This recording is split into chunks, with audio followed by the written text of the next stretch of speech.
stand for our invocation. I pledge allegiance allegiance to the flag of the United States of America and to the republic which stands, one nation, under God, indivisible, with liberty and justice for all. Bless us, Lord, as we gather today for this freeholder meeting. Guide our minds and hearts, and we may work together for the good of our community. Help us to be generous in our outlook, courageous in the face of difficulty, and wise in our decisions. Amen. Amen. In compliance with the Open Public Meetings Act, this is to announce that adequate notice of this meeting has been provided.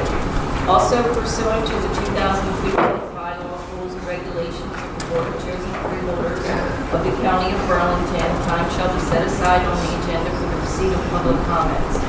Public comments will be received with respect to agenda items prior to board consideration of resolutions to be adopted. An additional opportunity for public comment will occur later in the meeting. Public comment shall be limited to 5 minutes per speaker. Unused time may not be transferred to another speaker. Persons may speak once per public comment period. I direct the Deputy Clerk to enter into the minutes of this meeting this public announcement and the advance written notice of this meeting. Freeholder Belgard. Here. Freeholder Donnelly. Here. Freeholder Gargano. Here. Freeholder Schwartz. Here. Director O'Brien. Here. Okay, at this point, I'd be looking for approval of the minutes of the conference meeting of June 10th, 2015. Motion by? Motion by Freeholder Belgard. Second. Second by Freeholder Gargano. Any questions? Any additions? All in favor? Aye. Opposed?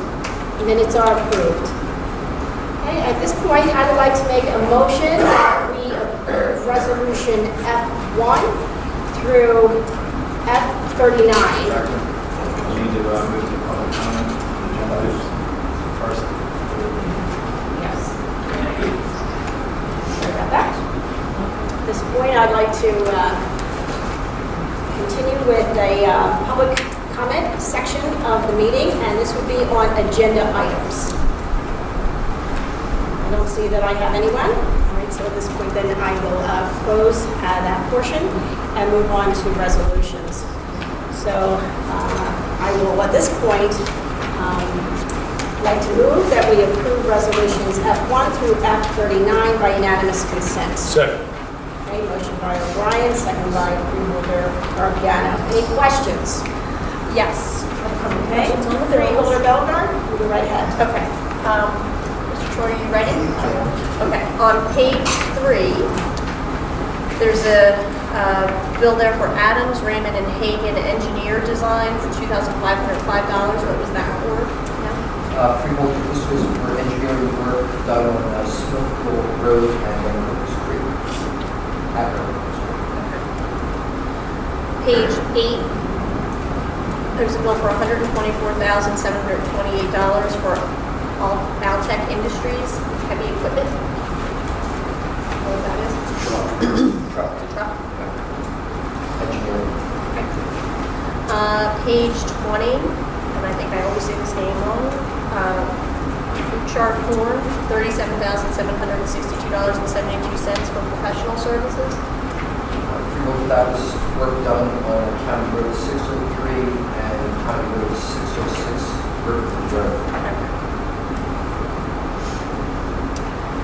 And then, do you have a pile of legal bills for me? Great.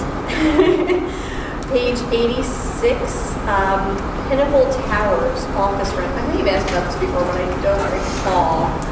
$6,788.36. What is that? This is a tower rental for emergency management. Okay. I did ask about this before, but I wasn't sure whether I was looking at it. And then my last question is page 105, Taylor, Wiseman and Taylor, engineer design, $43,264. Can you tell me what that is? There were 3 projects here. This is a resource conservation. One was for tree planting for the Limit Loss program.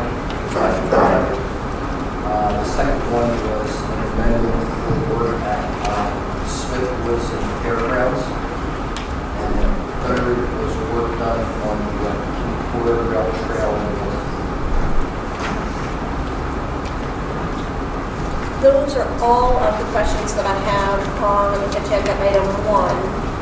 And then I was wondering, if for the sake of the public at the record, if we could just have an explanation on F2/3.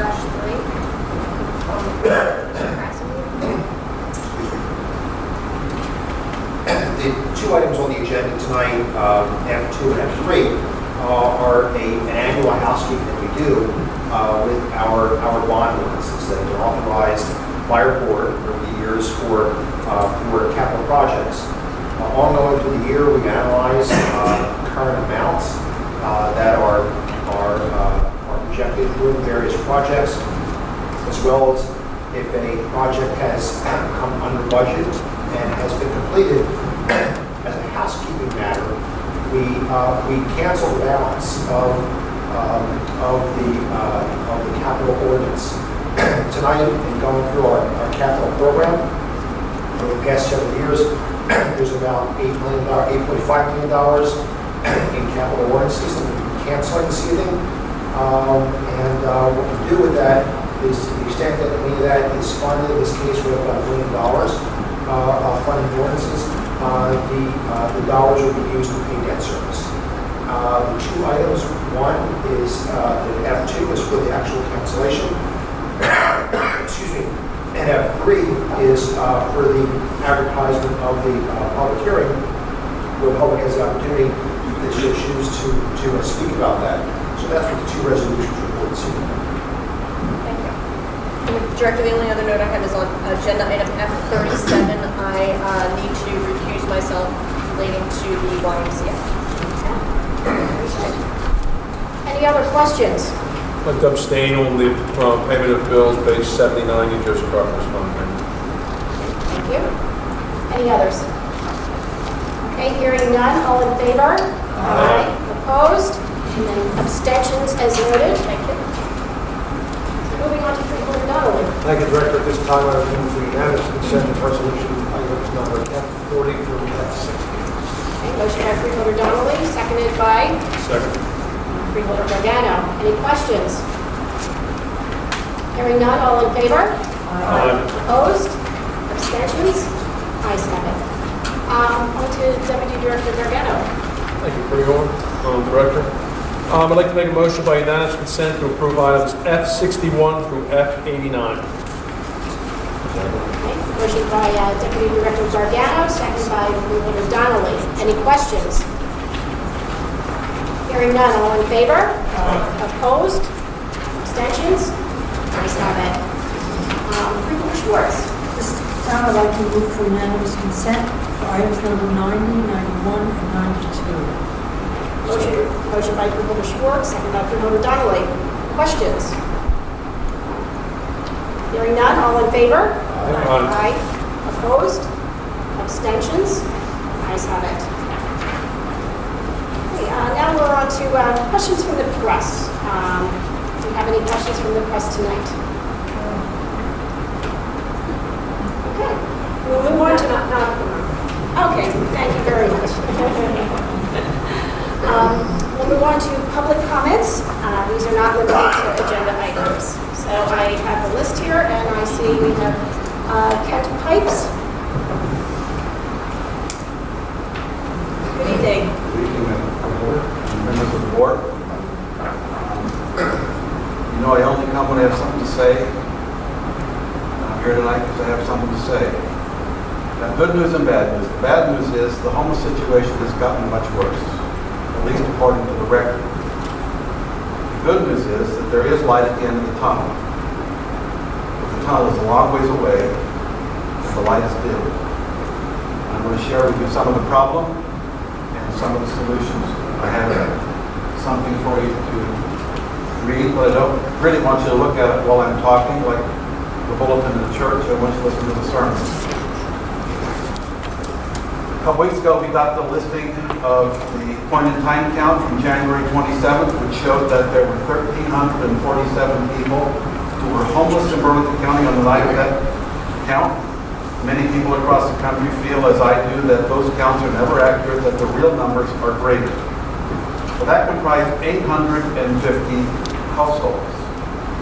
It's an increase in 2014 of 323 people, which was a 31% increase, and it was a 29.9% increase in the number of households. Furthermore, of the number of people over 55 was less than 10% of the homeless population, and the people under 55 was in excess of 90%. The monthly household income of those homeless people, there was 43 who had absolutely no income, 484 that had less than $500 a month income, 166 that made less than $1,000 a month, and just about a little less than 3% made more than $1,000 a month. Meanwhile, HUD announced that effective 6/1/2015, the zero-bedroom fair market rent in Burlington County was $814 for an efficiency. $959 for a one-bedroom, $1156 for a two-bedroom, $1440 for a three-bedroom, and $1546 for a four-bedroom. The Low-Income Housing Coalition reported that in Burlington County, the folks that were severely burdened, which means they paid more than 50% of their income in rent, exceeded 25% of the renter households. 26.4% paid more than 30%, but less than 50% of their monthly income.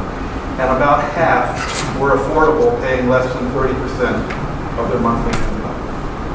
The bottom line is that these numbers suggest that homelessness will increase again in 2015 because the numbers aren't getting any better. The rents aren't going down and incomes aren't going up. The total they're paying more than 50 or 30% of their income puts them at risk of homelessness, equates to 17,975 households in Burlington County. I did a statistical study on the realtor website. I happen to be a real estate broker. That on the end of May, there were 414 homes priced at or below $109,000, but more than 25. I didn't want to put the real low-priced homes in there. I did it today, and there's 20 actually more as of today than the end of May. The total asking price of those houses was $33.5 million, which, by the way, is 70% of the tax assessed value, which, in my opinion, the poor are paying a greater share of their income in taxes than they should be. We should have a reval of all the properties in Burlington County. The total appraised value of those properties was $47.5 million. So I did a calculation.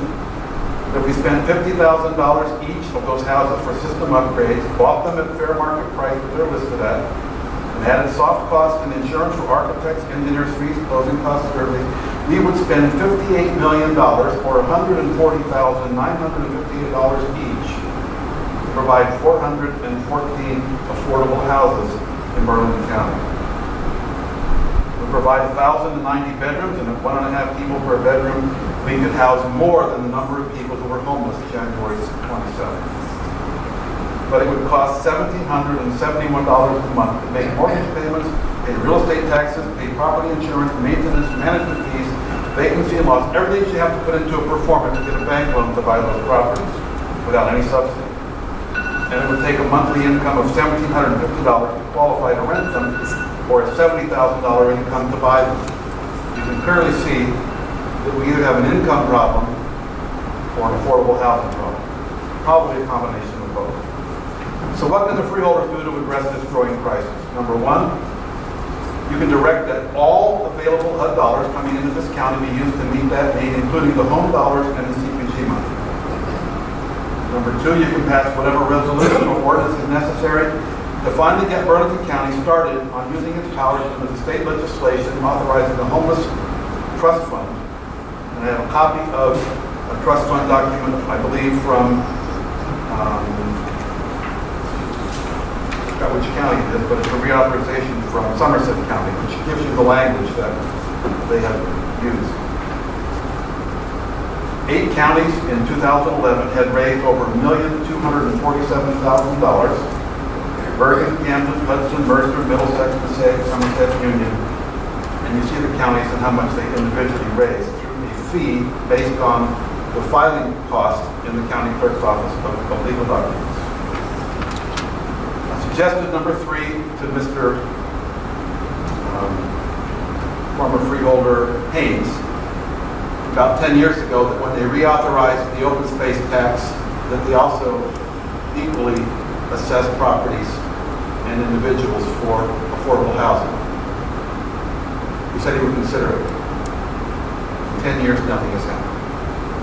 But I suggest to you that if we create as much affordable housing as we have preserved farmland and open space, we would not have the problem we have today. One house for every 100 acres would solve our immediate problem and buy us affordability into the future. You ought to think about that because it's clearly in the public interest. Somebody asked me, why should the freeholders preserve open space? I said, well, their answer is because we're not creating any more land. We have to preserve what we've got. But my comeback is, but we are having more babies. And we need places for those families to live and for those children of those families to live when they finally reach adulthood. Number 4, you can sponsor a summit on homelessness, inviting all municipal leaders, nonprofits, social service providers, interested and concerned residents to develop a strategy that will finally solve our housing and homelessness problem. I put this at the top of your list and be public about it. Mayor Rand in West Hampton has already said she would host it if it only has to come from municipal leadership. But I encourage you, as freeholders, to take the lead. Number 5, endorse projects that are proposed to meet this critical need and provide letters of support to the sponsors so they can obtain the funding that helps make them possible. Last year I asked you for a letter of support for applications that we were putting into the New Jersey Shelter Support Program. You were denied in East Hampton and Willingboro because we didn't have letters of support from the mayors. I know you said you can't do that. It's a local issue. I suggest to you that homelessness is a county issue and not a municipal issue. If you're going to take seriously our plan that you've adopted to end homelessness in Burlington County, you've got to take leadership and take those actions and say it's our problem and not somebody else. I've given you information on the Homeless Trust Fund fact sheet from the Housing Community Development Network and the sample resolution, but I have a couple more things I would like to say. We Time's up. usually have a 5-minute period. I'm done? I've had you, Okay. allowed you to go past that, but if you wanted to sum up, I'll come back. is that what you'd like to do? Or if you want to just take a couple seconds to wrap up, your choice. We are buying houses today as a nonprofit at less than 50% of what they sold for 6 years ago. It's so dire that in the 3 cases, the banks have donated properties to us that they felt were not worth selling in Burlington County. Interest rates have never been as low, and I suggest to you that if we wanted to solve this problem, we should put together a plan, like the Marshall Plan of ending World War II, to solve our homeless problem and our affordable housing problem by saying what are the things we can and should do to achieve what we know we can if we simply put our minds to it. I suggested a few to you. I'd love to sit down and talk further. Thank you. Thank you very much, Rick. Hey, are there any other public comments?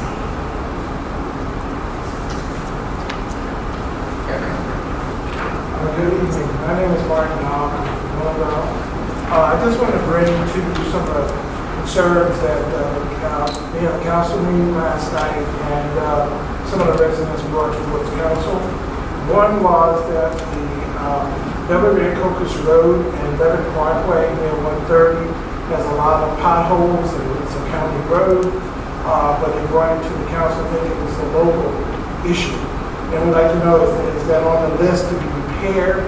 Is that on the list to take that, especially Beverly and Cocos Road, closer to West Hampton, as you come down, the road was repaved, I don't know, maybe 2 years ago, homely to that, and now there's seam breaking in the middle of the roadway all the way down, and that's a concern that residents brought to council last evening. I'd like to know, is there anything being done about it?